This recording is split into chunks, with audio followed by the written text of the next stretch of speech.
Eu vou fazer uma leitura, os irmãos acompanhem, e talvez percebam que ela é uma leitura um pouco diferente do que vocês têm nas Bíblias de vocês, por uma razão muito simples.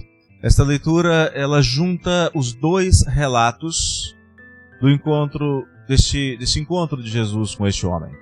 Porque há algumas particularidades em Lucas que não estão aqui em Marcos, e algumas de Marcos que não aparecem lá em Lucas. Então juntei, fiz uma espécie de junção dos dois textos. Não há nenhuma alteração naquilo que a Bíblia diz. As palavras que estão aqui foram trazidas diretamente do texto bíblico. Apenas juntamos os dois textos numa espécie de harmonia dos evangelhos, algo que a igreja já fez no passado. Lá no século II foi feita uma harmonia dos evangelhos que foi usada até mais do que os evangelhos até o século IV. Então, vamos fazer essa leitura a partir de Marcos 5, 22.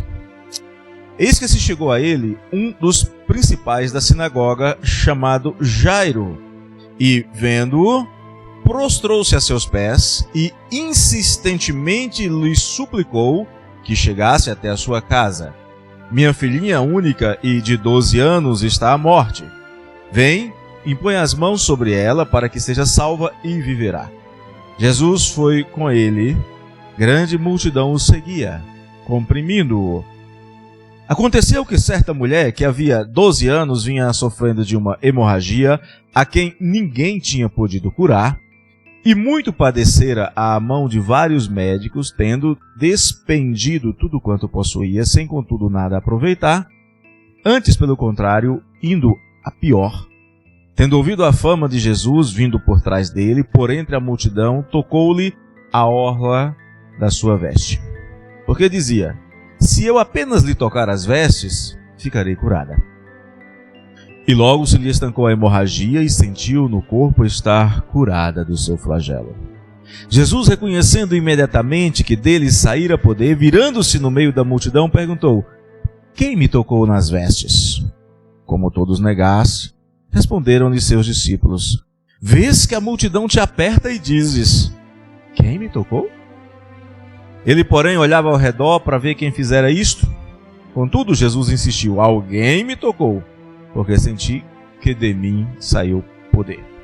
Então a mulher, atemorizada e tremendo, cônscia de que nela se operara, veio, prostrou-se diante dele e declarou-lhe, à vista de todo o povo, toda a verdade, a causa por que ele havia tocado e como imediatamente fora curada.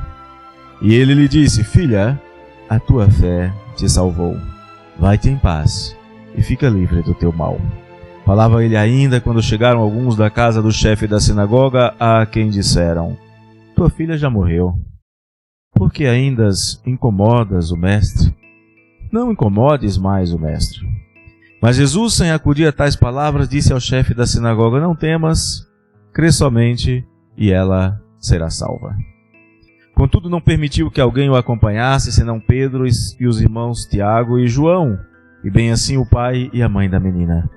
Chegando à casa do chefe da sinagoga, viu Jesus o alvoroço, os que choravam e os que pranteavam muito.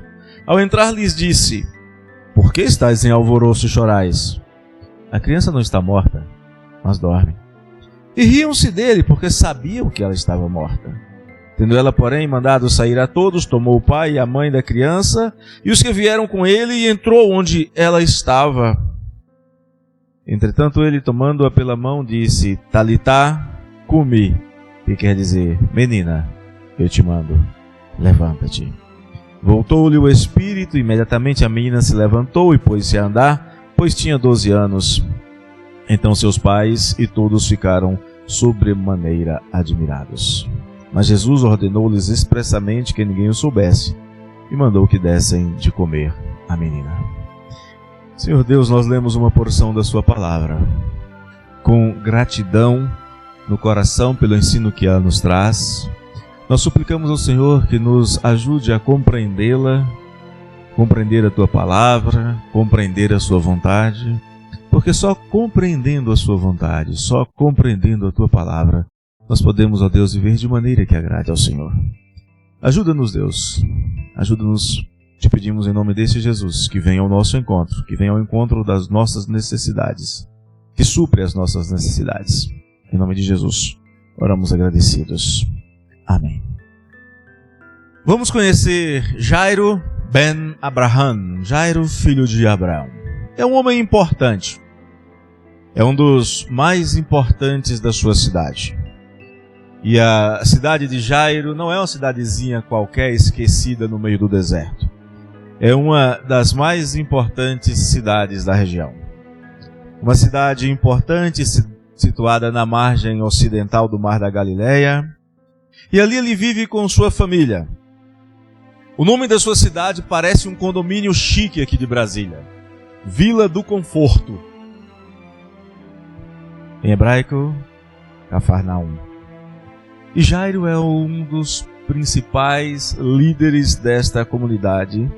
É um dos principais líderes religiosos da comunidade, o que era a mesma coisa naquela época. Ele ajuda a administrar uma das mais importantes sinagogas de Israel, a maior sinagoga, a mais importante sinagoga fora de Jerusalém, ali na região da Palestina. Uma sinagoga que fora construída com a ajuda de um administrador romano. Um templo pequenininho de aproximadamente 1.600 metros quadrados. 40 por 40 aproximadamente. E era a única sinagoga que era cobiçada pelos escribas de um certo grau de conhecimento em Jerusalém. Os ruins, os que sobravam, iam para qualquer lugar.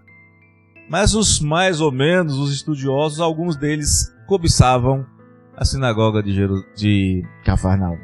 Então não era um lugar qualquer, e Jairo não era um qualquer, uma pessoa desprestigiada. Mas Jairo também é da mesma região de um homem que era desprezado pelos seus colegas de sinagoga. Ele era galileu. Assim como Jairo, Jesus também vivia na Galileia. Jesus havia crescido numa cidade um pouco menor chamada Nazaré. Mas depois de um tempo, Jesus se muda para Cafarnaum.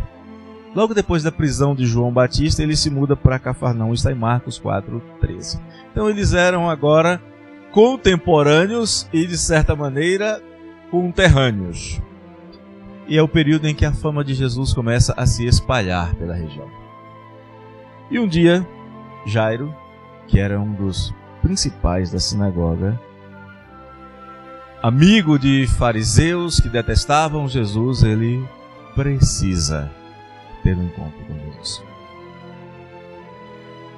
Ele precisa. A sua influência política, a sua influência religiosa, o seu lugar na sociedade, o seu conhecimento, os seus contatos, os seus recursos, tudo isso é insuficiente para atender às suas necessidades. Ele precisa de Jesus. Ele sabe que a única pessoa que pode ajudá-lo é Jesus. E isto vai mudar completamente, radicalmente a sua vida.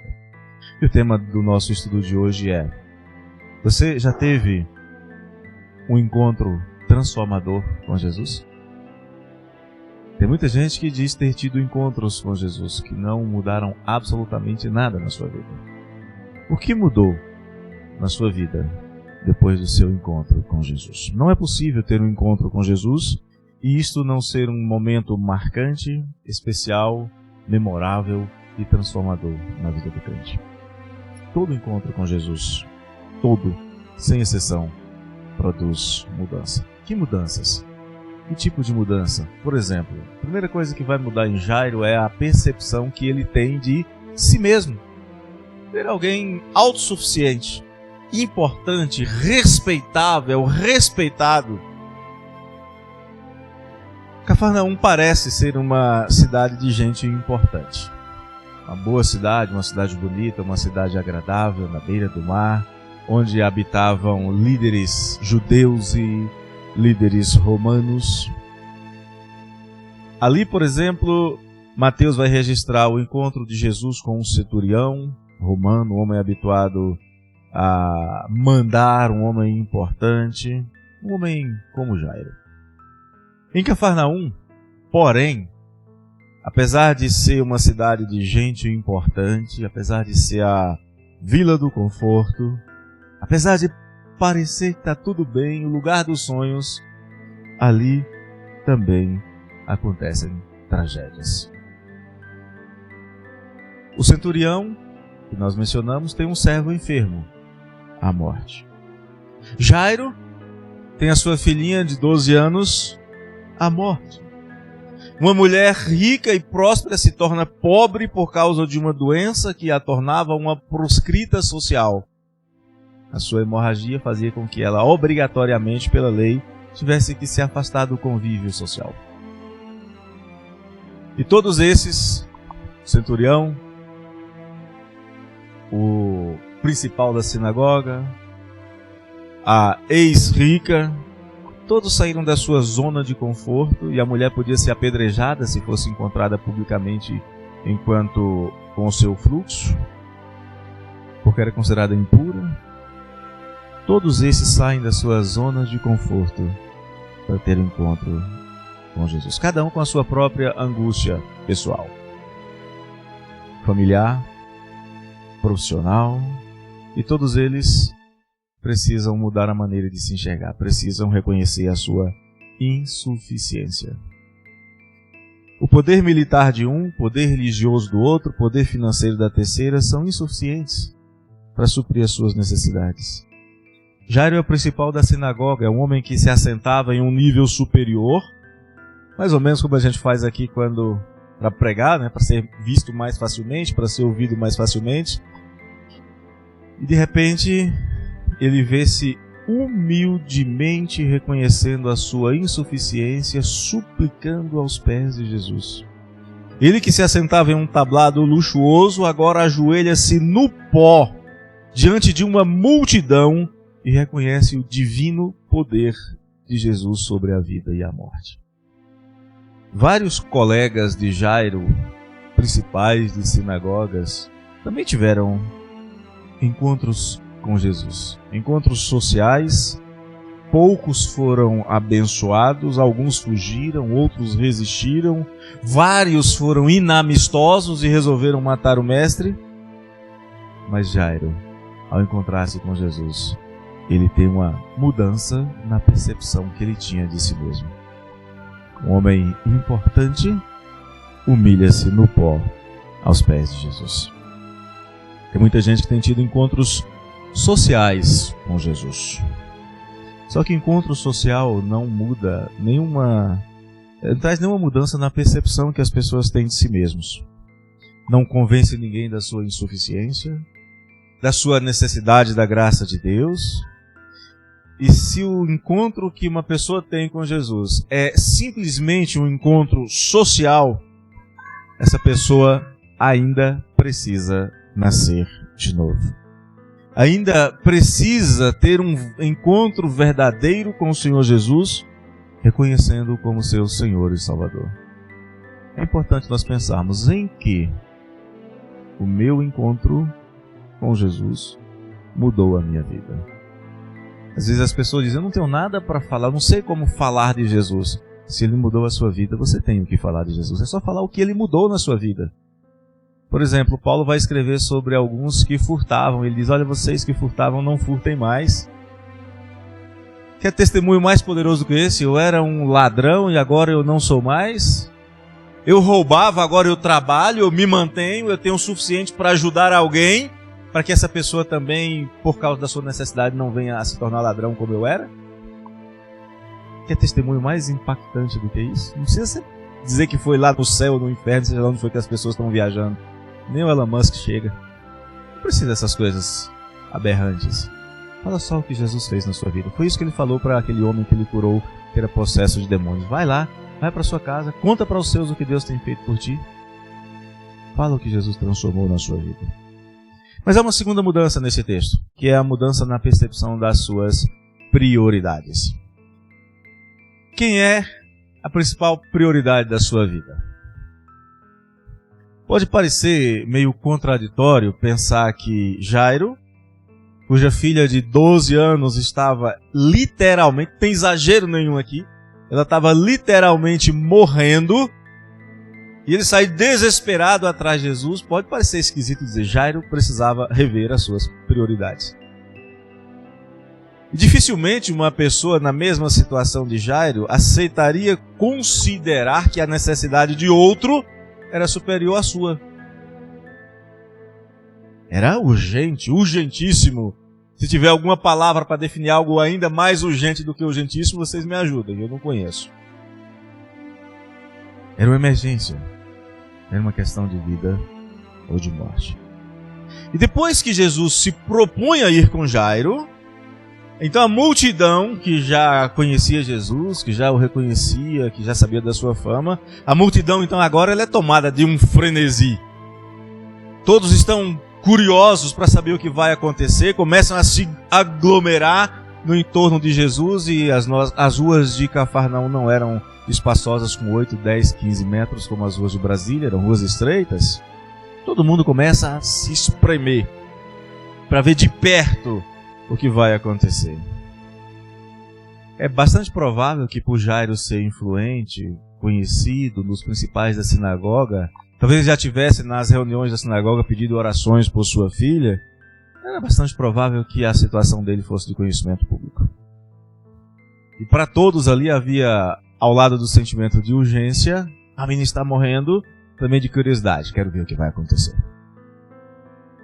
Mas de repente, no meio daquela marcha frenética e desordenada de gente se espremendo, Jesus para. A ambulância normalmente não para em semáforo. Passa reto. Toca a sirene, não respeita a calçada. Jesus para. E pergunta no meio daquela multidão que o comprimia: quem me tocou? E os discípulos, eles provavelmente influenciados pelo ambiente, influenciados ali pelo que estava acontecendo, pela impaciência de todos, eles estranham, porque os esbarrões eram generalizados. E Jesus para. E para atender uma mulher que estava doente, e veja que curiosidade. Essa mulher estava doente desde que a filha de Jairo nascera. A filha de Jairo tem 12 anos. Essa mulher estava doente desde o nascimento da filha de Jairo, já há 12 anos. Era uma mulher que, como Jairo, também se vira impotente para resolver o seu problema com seus recursos financeiros.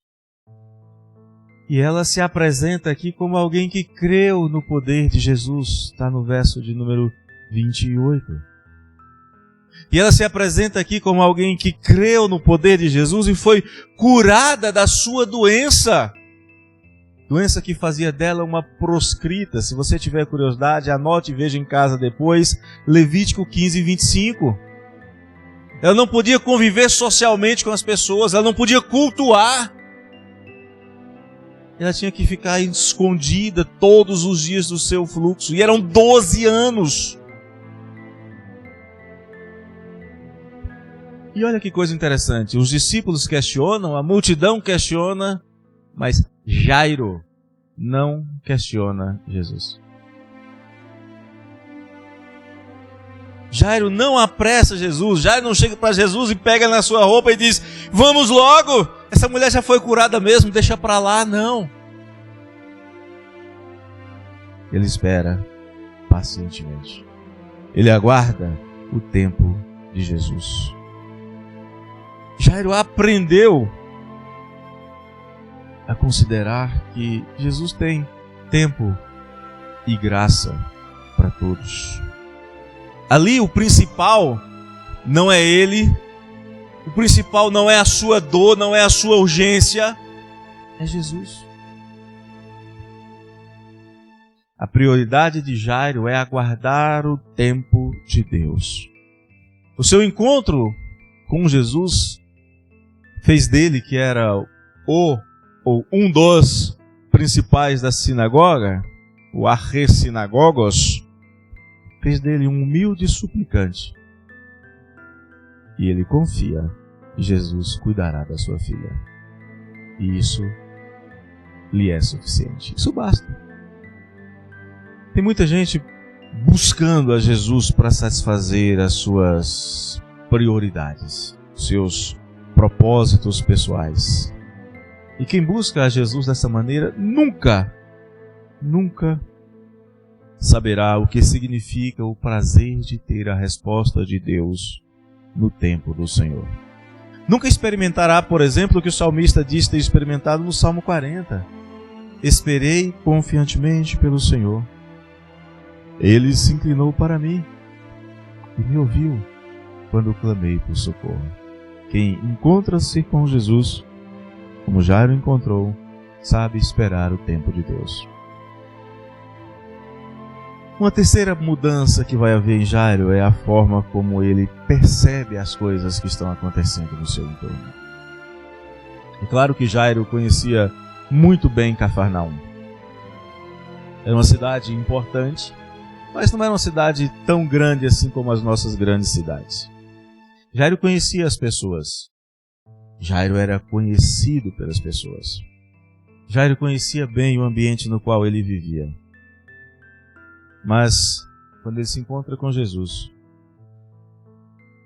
de alguma maneira isso vai mudar a sua forma de se relacionar com o ambiente e com as pessoas que estão no seu entorno. Quando Jesus está terminando o atendimento àquela mulher, quando ele está dizendo, filha, vai-te em paz, o profeta salvou, Jesus está abençoando uma outra pessoa, não há inveja no coração de Jairo, há esperança em Jesus. E de repente chega alguém, alguns da sua casa, e diz assim, Jairo, sabe aquele olhar de esquece, nem Jesus dá jeito mais.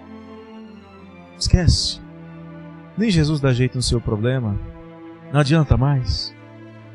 Jairo, fica tranquilo, nós sabemos, você fez o que pôde fazer. Mas, cara, acabou. Volta para casa, você e a sua esposa. Já tem um bando de gente chorando lá, vamos chorar junto. Qualquer pessoa, em qualquer lugar, teria uma percepção semelhante à de Jairo. Daquelas pessoas. Se Jairo dissesse, vou para casa, Jesus, valeu a intenção, mas não adianta mais. Não havia lá os desfibriladores, não havia nada daquilo, né? Qualquer pessoa faria isso. Mas Jesus está ali. E para quem crê em Jesus, para quem confia em Jesus, nem a morte acaba com a esperança. Se a nossa esperança se limita apenas a esta vida, seríamos os mais infelizes de todos os homens. Em João, no capítulo 11, Jesus disse que aquele que nele crê, ainda que morra, viverá eternamente. Jesus está presente. E quem tem um encontro transformador com Jesus vai ter a sua percepção dos fatos alterada. Os fatos continuarão sendo fatos. Ele continua vendo, mas o que a pessoa vê passa a ser interpretado pela fé. As más notícias, diz o Salmo 112, não o atemorizam. Jairo, sua filha morreu. Jesus diz, não temas, crê somente. Ele, tá bom, Jesus, eu creio. Eu não vou temer.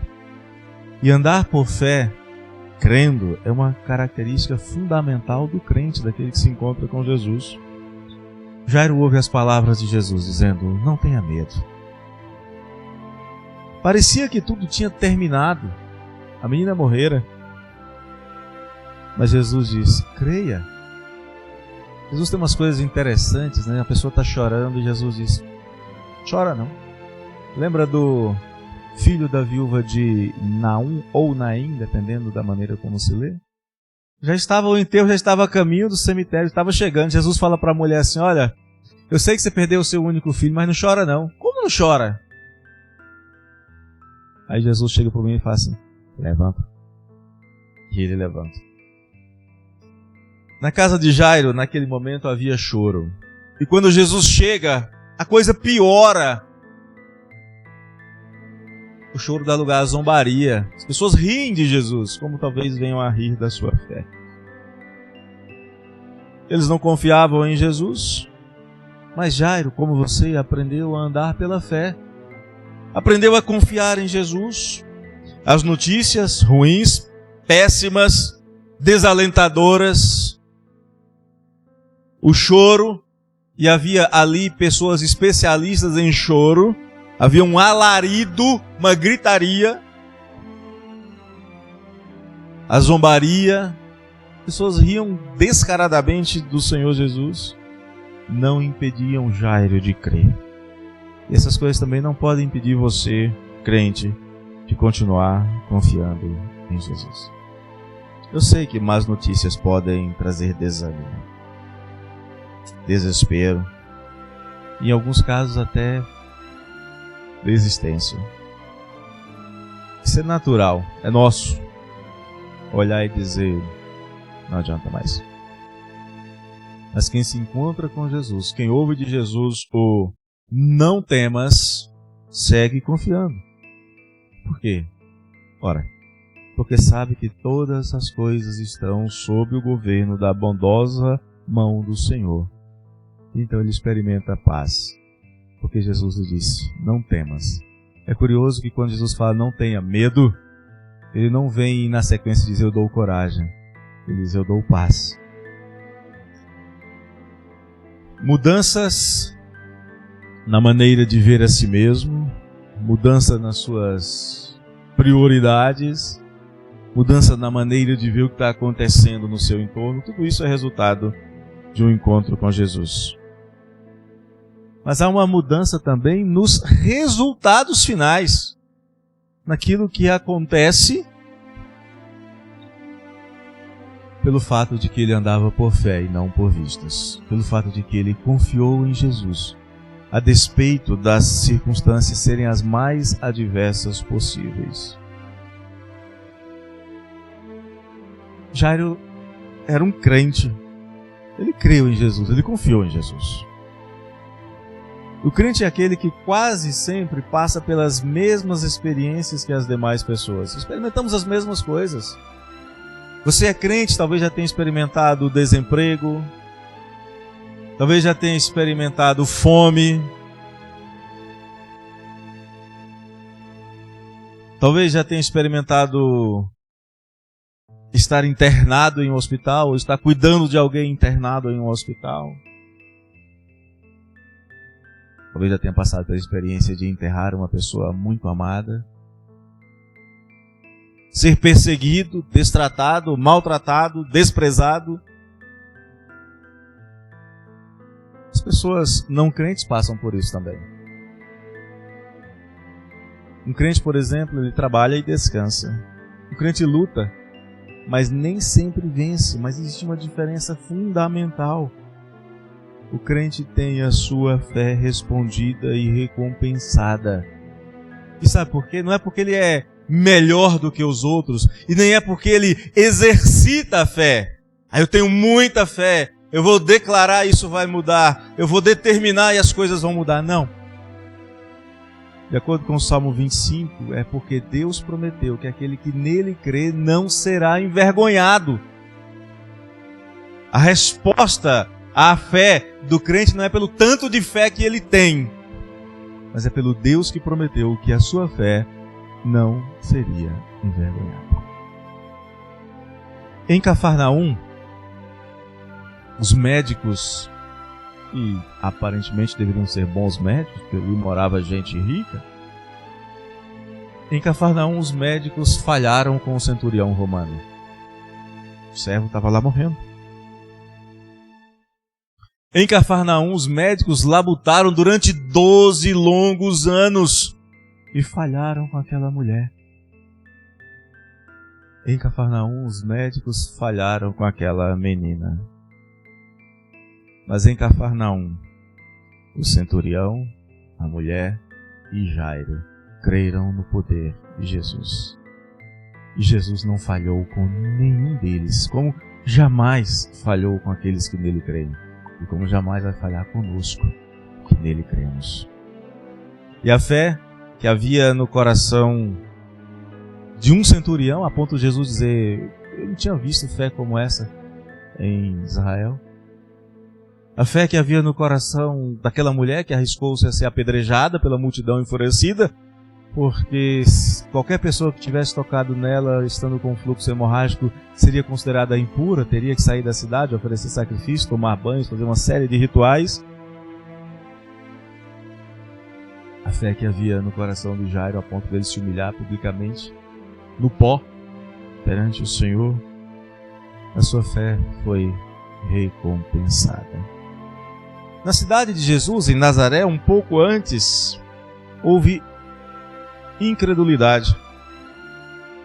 E a incredulidade dos nazarenos resultou em resistência contra Jesus. E isso resultou no afastamento de Jesus daquela cidade. Mas aqui, a fé que essas pessoas tiveram no Senhor Jesus não foi frustrada. Não foi envergonhada. Jairo tem a sua fé recompensada, queridos. Se você olhar na galeria dos heróis da fé, lá em Hebreus 11, tem gente que o nome não está, mas é dito que pessoas simples tiveram os seus curados, restituídos até da morte. A sua fé foi recompensada. Você já teve um encontro com Jesus. Se o seu encontro foi verdadeiro com o Senhor Jesus, Ele trouxe mudanças. Ele trouxe transformações. E corações transformados por um encontro com o Senhor Jesus faz com que as pessoas olhem para si mesmos e vejam algo diferente do que se vê no espelho.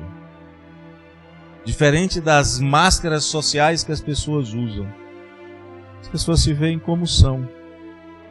Quem se encontra com o Senhor olha para si mesmo como Isaías olhou, lá em Isaías, no capítulo 6, verso 5. Ele olha, vê o Senhor assentado no alto e sublime trono e olha para si mesmo e diz: ai de mim, estou perdido. Porque sou homem de lábios impuros e os meus olhos viram o Rei, o Senhor dos Exércitos. Este perdido que ele usa lá é a ideia de eu vou ser totalmente destruído, aniquilado, destroçado, arrebentado, não vai sobrar nada. Depois da pesca maravilhosa, Pedro se prostra e diz: Senhor, retira-te de mim, porque sou pecador. Um encontro com Jesus tem que produzir mudança na percepção que nós temos de nós mesmos.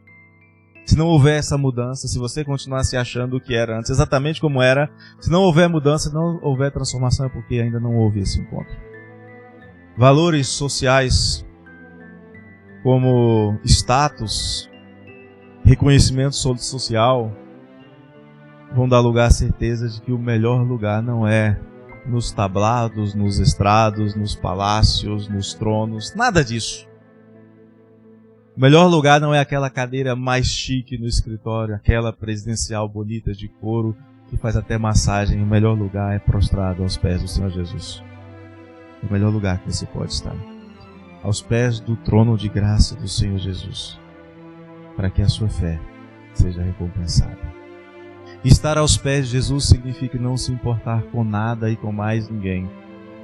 Não se importar com a oposição, com a inimizade, com a zombaria, com as ofertas do mundo.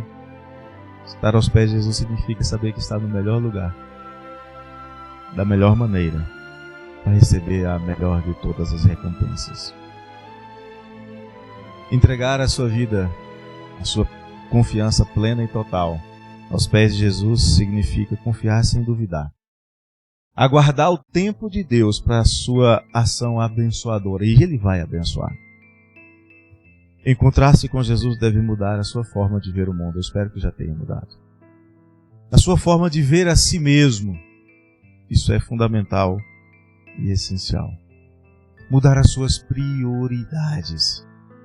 Se o encontro com Jesus não mudou as suas prioridades, tem alguma coisa errada no seu encontro com Jesus, nas suas prioridades. E quem se encontra com Jesus, a experiência mostra, a Bíblia mostra, a história mostra, aqueles que se encontram verdadeiramente com o Senhor Jesus têm a sua fé recompensada.